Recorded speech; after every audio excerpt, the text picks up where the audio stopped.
Bom dia, irmãos, irmãs, amigos e amigas da Paróquia São Pedro Apóstolo do Jardim Independência.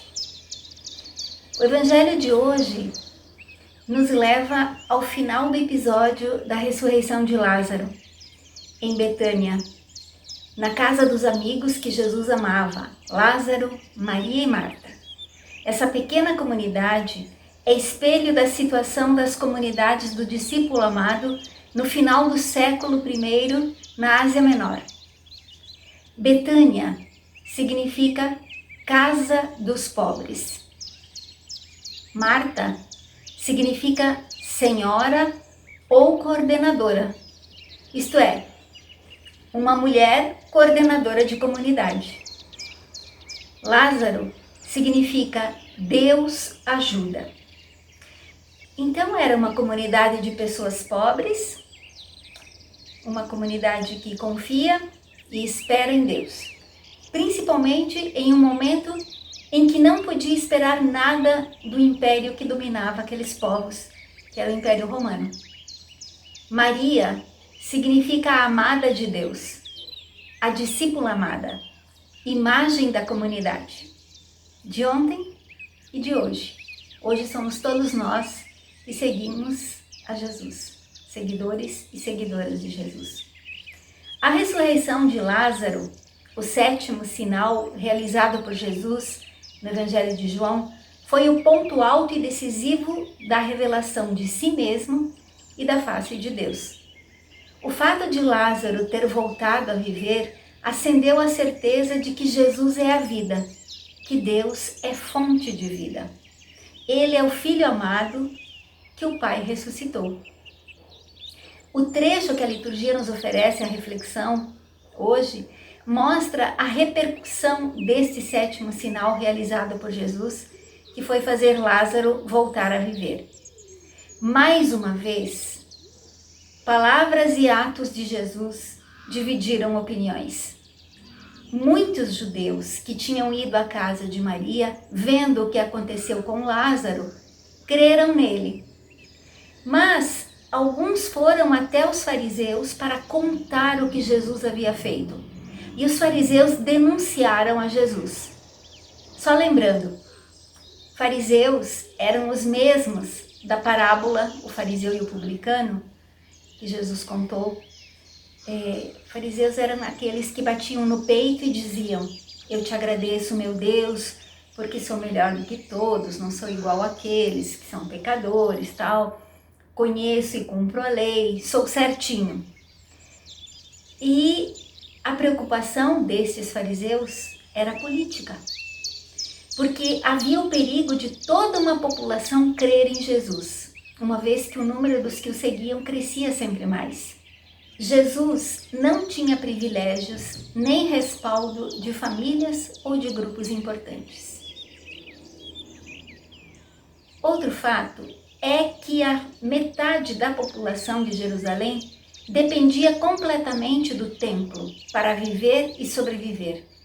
Por isso, não poderiam apoiar um galileu nem reconhecê-lo como enviado, como um profeta, como o Messias, porque ele criticava tanto o templo quanto as suas autoridades.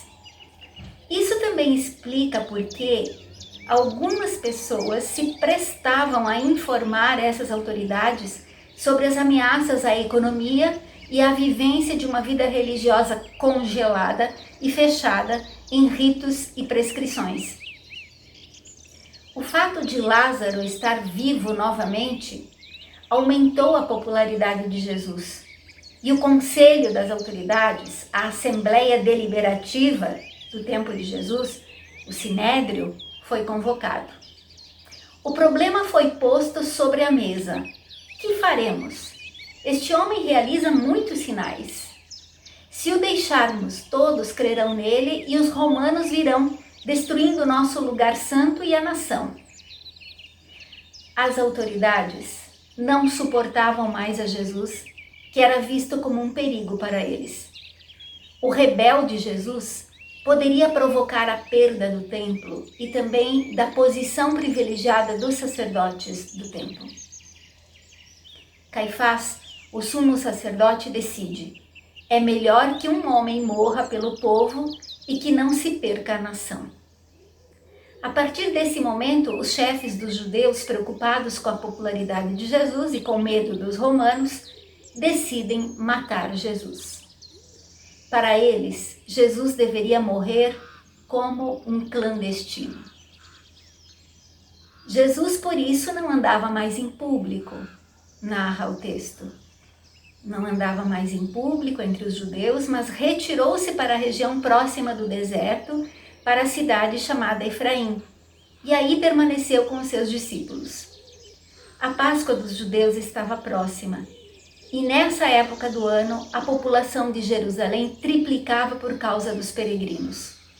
O assunto dos chefes, a partir de então, tinha um único foco: Jesus, para prendê-lo e matá-lo. Observem que eles já condenaram antes mesmo de ouvi-lo, antes mesmo que ele tentasse defender-se. Quando não existem fatos consistentes e verificáveis, quando não existe crime, os injustos e hipócritas condenam e matam, sem dar chances ao inocente, ontem e hoje.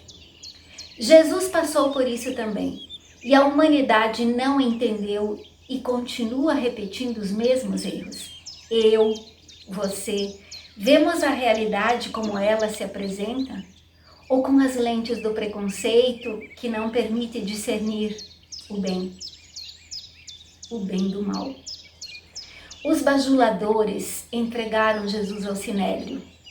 Quantas vezes também nós, para mantermos as aparências, distorcemos a verdade para nos manter em cargos e mantermos as aparências?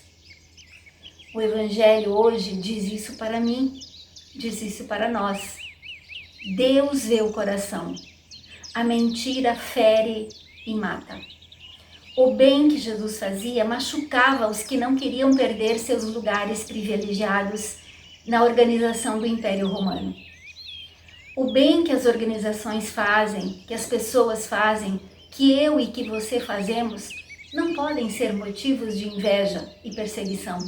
A inveja destrói o bem e as pessoas. Assim fizeram com Jesus. Por inveja e por medo, os chefes decidiram matá-lo. E a partir de então, o pensamento e o assunto entre eles era somente esse: prender Jesus.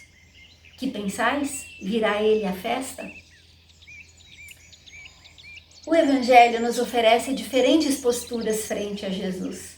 Podemos escolher o caminho da fé, acreditando nele e buscando agir em favor da vida e o amor, segundo o que ele propõe, ou ficar do lado dos que não querem ver nem aceitar os sinais de Deus. Mas não vale a pena fechar os olhos, não vale a pena reproduzir uma ideologia de morte que exclui e machuca. Não vale a pena alimentar preconceitos e condenações de inocentes. Hoje, Jesus continua sendo condenado e morto, todas as vezes que não o reconhecemos no injustiçado, no pobre, no doente. Mas ele vive onde deixamos espaço para a escuta, para o acolhimento, para a compreensão da dor do outro. Ele continua dando vida aos Lázaros de hoje através de nós. Por isso, entre a crença e a descrença, escolhamos crer no Deus que é a fonte da vida.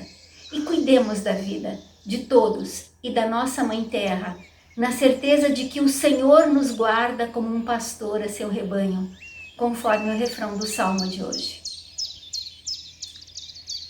Finalizando este momento de oração, agradeçamos a Deus por Ele nos amar sem medida e por sua misericórdia infinita.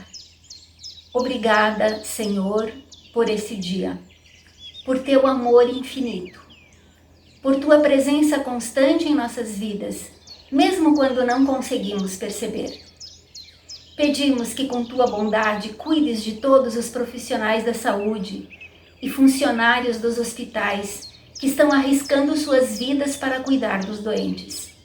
Pedimos que cuides de cada um de nós, dos nossos familiares e amigos, de todas as pessoas do mundo. Protege os que produzem alimentos e os que transportam. Protege aqueles que não podem ficar em casa e os que não têm casa para ficar. Perdoa nossa teimosia, que não nos deixa cuidar uns dos outros, e ajuda-nos a convertê-la em amor, para que não coloquemos em risco a vida de todos. Confiamos ao teu amor de pai e mãe todas as pessoas que amamos. Aumenta a nossa fé e que ela se traduza em solidariedade hoje e enquanto houver alguém que dela precise. Que a tua bênção continue iluminando o nosso caminhar. Por Jesus Cristo, nosso amigo e Senhor. Amém.